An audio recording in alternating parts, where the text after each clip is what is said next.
Yo, what's good, everybody? It's your boy C-Boy Ballin. This is part 2 of my Talk NBA TV. Do these videos every day, so don't forget to subscribe to my channel above. Don't just be a viewer, join the discussion, post a comment. It's not everything I say you are going to agree with. Like my video, share my video, and let's talk some basketball, son. The first game I'm going to talk about is the Milwaukee Bucks versus the Los Angeles Lakers. The attitude changers, the attitude adjustment are finally achieved in Los Angeles on the Lakers side.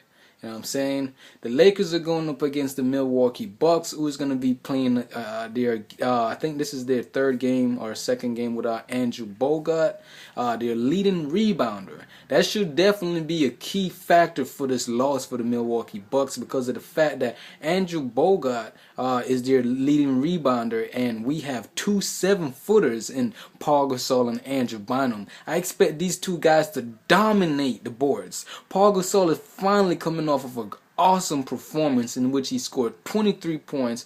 Andrew Bynum had 19 points. Kobe had led the way with 24 points. So great to see a balanced attack this season so far, because I know we can't have a balanced attack all the time because the player gonna be off, sometimes gonna have some off games, but damn, you can't have off games every game, son. You can't have off games for 10 straight games, 15 straight games. You gotta have some good games. Paul Gasol, man, hopefully his attitude adjustment, and he made some bold statements that he wasn't getting the ball enough, and we passed the ball to him and he proved himself. You know what I'm saying? He proved himself against a quality opponent, which is DeAndre Jordan and Blake Griffin under the post. So he proved himself. So this should be, if we pass the ball to Paul Gasol tonight as much as we did in that Clippers win, this should be a dominating game for Paul Gasol, and so should it be for Andrew Bynum as well. They should be the straight cleanup man under the post. Whatever shot we miss, they supposed to just be straight.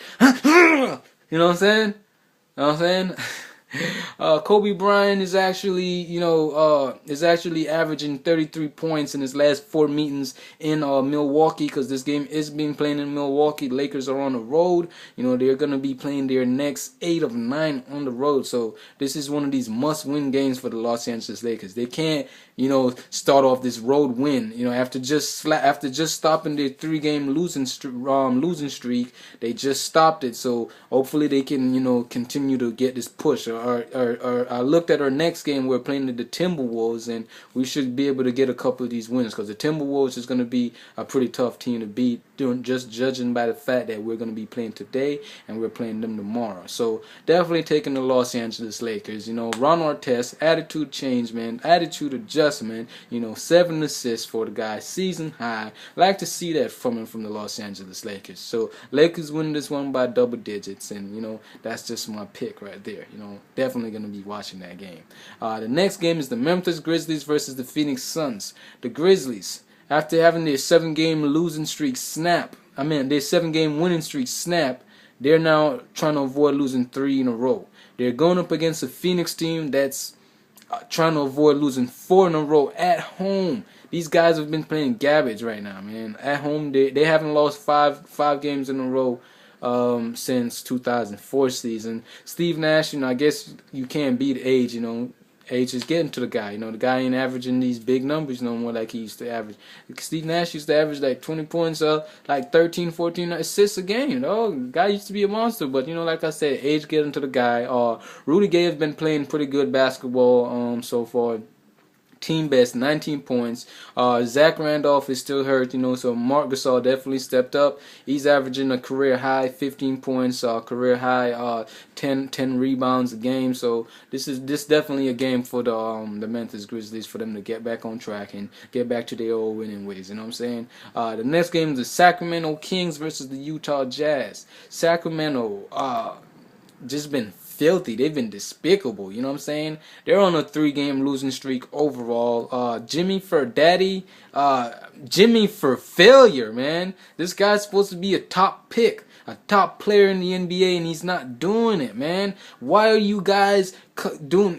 First it was JJ Redick. You know what I'm saying? Everybody thought this guy was going to come into the NBA and have such a great season. He comes into the NBA and playing a backup role. You're supposed to be a starting player, man. You're supposed to be balling. You're supposed to be throwing up 20 points a game. You guys are the future of the NBA. I expect that from you guys. That's why I blast you guys on the internet, because if you guys was in front of my face, I'll blast you even harder, son. You know what I'm saying? Because you guys was great in college, and hopefully you guys can get your mentality right, you know, get your brain power and adjust to the NBA as well as y'all did in college. But this is definitely a game for the Utah Jazz. They've been playing pretty good at home this season. So, you know, Al Jefferson returned. You know, he had a great return, and Paul Millsap is still there. You know, these guys are still got that 1-2 punch. You know, so definitely a game for the Utah Jazz. And that's my NBA talk.